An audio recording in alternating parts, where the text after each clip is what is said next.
सो हे दोस्तों, स्वागत है आपका एक और नए व्लॉग में। और आज के इस व्लॉग में हम क्या डिस्कस करने वाले हैं, थंबनेल से आपको आइडिया लग गया होगा। तो मेरे कुछ दोस्त वगैरह जो अभी रिसेंटली शिफ्ट हुए हैं इधर एनसीआर के साइड, तो वो मुझसे पूछ रहे थे कि भाई वहाँ पे रेंट वगैरह क्या है, क्या कॉस्ट वगैरह है। क्योंकि जैसा कि आप सभी को आई होप पता होगा कि टीसीएस, इन्फोसिस, एक्सेंचर और काफ़ी सारी कंपनीज़ ने ना अपने एम्प्लॉयज़ को वर्क फ्रॉम ऑफिस के लिए फोर्स करना स्टार्ट कर दिया है। तो अभी आपको 2 दिन 3 दिन डिपेंडिंग ऑन द आपकी कंपनी के क्या रूल्स रेगुलेशंस वगैरह हैं, तो कोई कंपनी 2 दिन बुला रही है वीक में, कोई 3 दिन बुला रही है। तो इस तरह से वो अपने एम्प्लॉयज़ को वापस वर्क फ्रॉम ऑफिस के लिए बुला रहे हैं।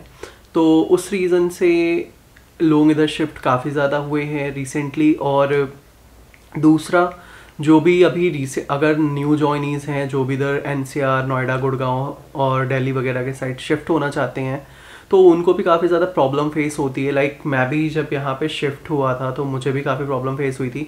तो ये सारी चीज़ें कवर करेंगे हम इस व्लॉग में, बने रहिए।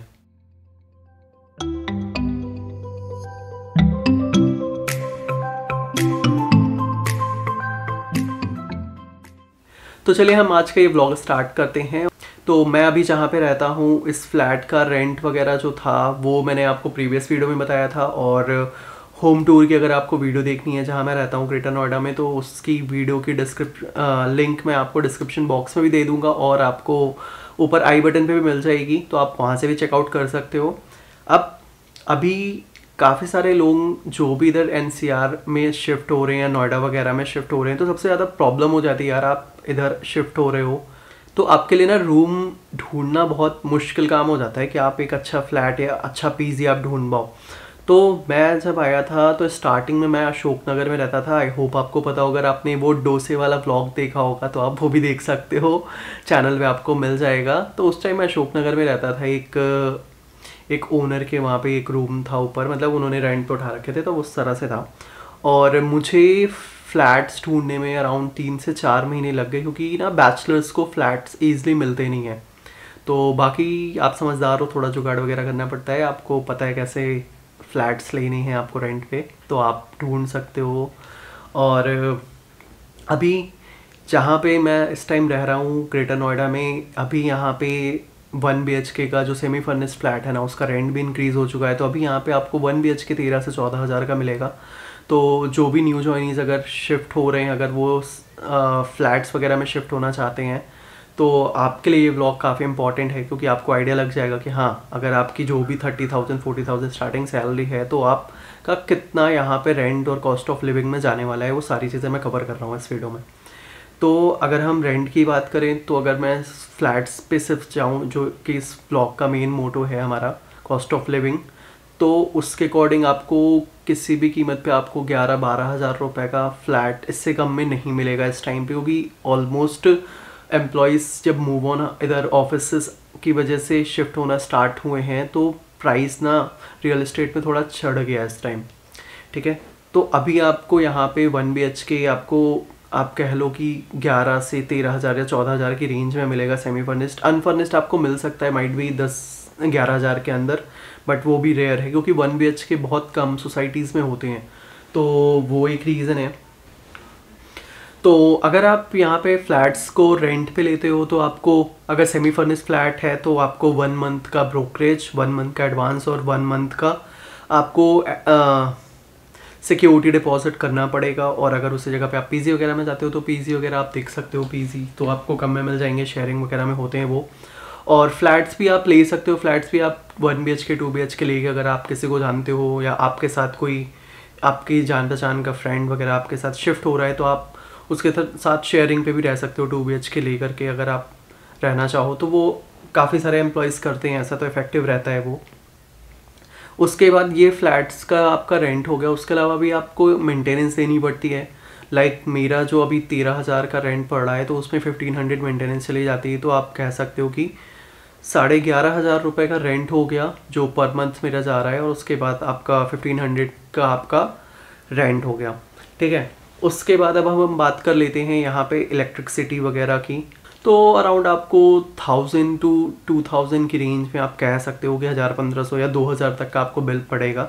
अब सबसे इम्पॉर्टेंट चीज़ होती है यार, जब भी हम किसी फ्लैट्स में शिफ्ट होते हैं, तो अगर आपको खाना बनाना वगैरह आता है तो आपके लिए मतलब फिर इजी है वो, मतलब आपकी ना एक्स्ट्रा काइंड ऑफ आप ये कह सकते हो कि आपकी थोड़ी सेविंग यहाँ पे हो जाती है अच्छी खासी। क्योंकि अगर आपको कुकिंग वगैरह नहीं आती है और आप डिपेंडेंट हो, ठीक है, आपको कुकिंग नहीं आती और उसके लिए आपको कुक रखना पड़ रहा है, साफ़ सफाई के लिए आपको मेड रखना पड़ रहा है, तो फिर आप यहाँ पे रफली आप अप्रॉक्सीमेट आप ये कह सकते हो कि आपका 5,000 रुपये यहाँ पे खर्च होने वाले हैं। ठीक है, 5 से 6,000 रुपये आपको, चाहे आप नोएडा में रह लो, गाज़ियाबाद में रह लो या दिल्ली वगैरह में रह लो।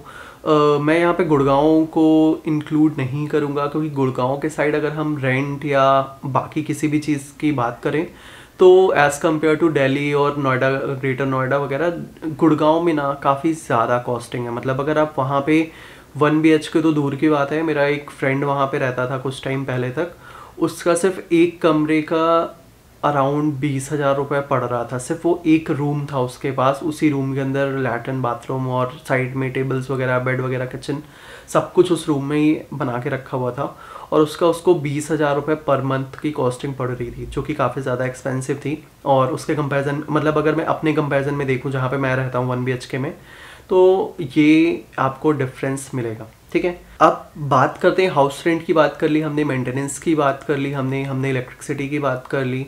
कुक और मेड, अगर आपको खाना बनाने नहीं आता है तो फिर आप कुक रख सकते हो। 3,000 रुपये वो 2 मीटिंग का लेते हैं जनरली, 2 से 3,000 रुपये में। 3,000 तो मतलब कॉमन है। अगर आप सपोज़ कि 2-3 लोग हो तो आप थोड़ा बार्गेनिंग कर सकते हो कि वो मान लो 6,000 रुपये में मान जाए कि हाँ ठीक है, वो तीनों लोगों का खाना 6,000 रुपये बना देंगी। वरना अगर सिंगल पर्सन आप रहते हो मेरी तरह, फ़िलहाल मैंने कुक नहीं लगा रखी है क्योंकि मैं अपनी मील खुद प्रिपेयर कर लेता हूँ, तो मुझे नीड नहीं है।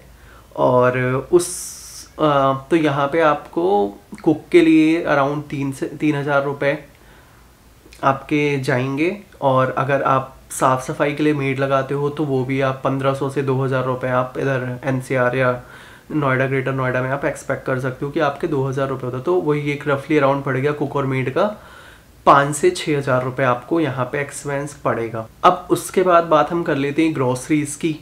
ठीक है, तो ग्रॉसरीज़ में यार देखो, मतलब मैं अगर अपना खर्चा बताऊं तो मतलब मैं मंडे टू फ्राइडे या सैटरडे संडे वगैरह बाहर का बहुत कम प्रेफर करता हूँ खाना। अभी थोड़ा सा स्ट्रिक्ट डाइट भी फॉलो करने लगा हूँ। मतलब पहले था कि हाँ थोड़ा ज़्यादा हो रहा था बाहर का, बट अभी मैंने ज़ोमैटो वगैरह इंस्टॉल कर दिया है, तो मैं अभी उतना ज़्यादा बाहर का खाना प्रेफर नहीं कर रहा हूँ। तो मैं लंच और डिनर वगैरह, मतलब मंडे टू फ्राइडे तो मैं ऑफिस में अगर हूँ या जब भी ऑफिस में हूँ मैं, तो लंच मेरा ऑफिस में हो गया। और अगर मैं घर पे हूँ तो फिर मैं अपना ब्रेकफास्ट और लंच डिनर वगैरह ईजिली बना लेता हूँ। वो उसमें बहुत ज़्यादा टाइम नहीं लगता, 1 घंटे के अंदर बन जाता है वो।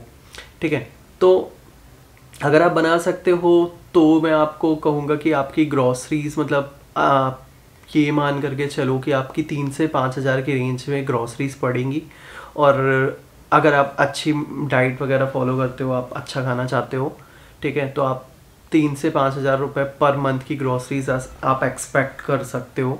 बाकी अगर हम बात करें यहाँ पे ट्रैवलिंग एक्सपेंस वगैरह की, तो ट्रैवलिंग एक्सपेंस पे यार ये डिपेंड करता है पर्सन टू पर्सन कि वो अपनी ऑफिस वगैरह के पास में रहता है कि दूर में रहता है। लाइक मैं अभी अपने ऑफिस से अराउंड 12 से 15 किलोमीटर की रेंज पे रहता हूँ। ठीक है, तो यहाँ से अगर मैं ओला या उबर करके, या मैं कहता हूँ सपोज़ उबर बाइक करके जा रहा हूँ, तो मेरा पर डे का अप डाउन के 250 से 300 रुपये जाने हैं।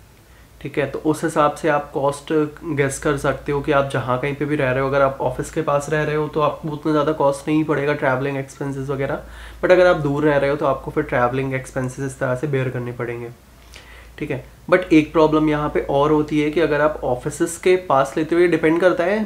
मेरा जहाँ पे ऑफिस है वहाँ पे जो भी फ्लैट्स है ना, तो पहली चीज़ वहाँ पे 1 BHK नहीं है, 1 RK मिलते हैं, वो भी फुल्ली फर्निश्ड।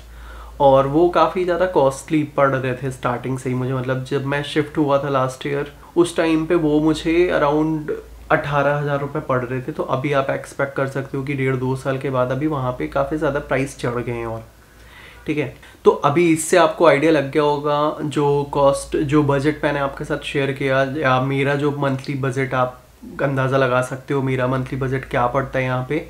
और आप दिल्ली एनसीआर वगैरह में, आप नोएडा, ग्रेटर नोएडा, जहाँ कहीं पे भी आप रहना चाहते हो, अगर आप अपना मतलब सेपरेट रहना चाहते हो तो आपको अराउंड ऑफ इसी तरह का आप एक्सपेक्ट कर सकते हो कि हाँ आपका ये सैलरी जो भी आपकी इनकम है उसमें से इतना खर्चा आपका होने वाला है।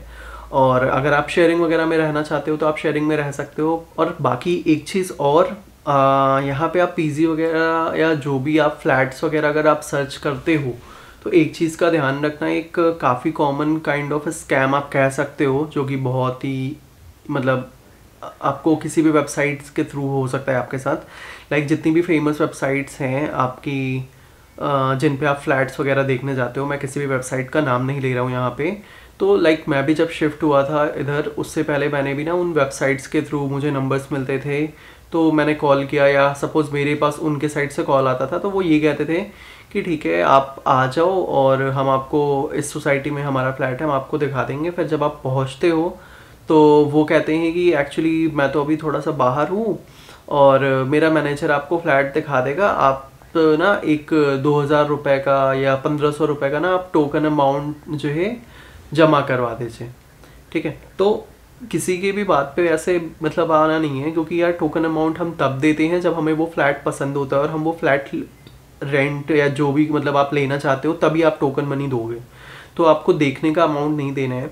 तो इस तरह से आपको काफ़ी ट्राई करेंगे कि सर आपको नहीं पसंद आएगा तो आप रिटर्न कर देना, अभी आप टोकन अमाउंट दे दो, बट ऐसा ना हो कि आपके आने से पहले वो फ्लैट हम किसी को दे दें या चला जाए तो आप मुझे ही ब्लेम करोगे। तो इस तरह से वो काफ़ी कहानियाँ करते हैं।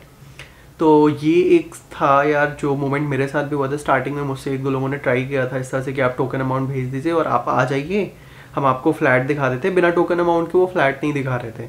ठीक है, तो इस चीज़ में आप कभी भी किसी को भी आप टोकन मनी कुछ भी किसी को पैसे आप मत सेंड करना। वो अपना यूपीआई वगैरह कुछ भी कोड वगैरह स्कैन करने को देते हैं, आप स्कैन मत करना, क्योंकि आपके साथ भी इस तरह से फ्रॉड हो सकता है। तो ये एक पॉइंट था यार जो मुझे लगा कि आपको शायद बताना चाहिए। मैंने इस पर कोई सेपरेट वीडियो नहीं बनाई है, बट अभी अचानक से माइंड में क्लिक किया तो सोचा आपके साथ शेयर कर देता हूँ।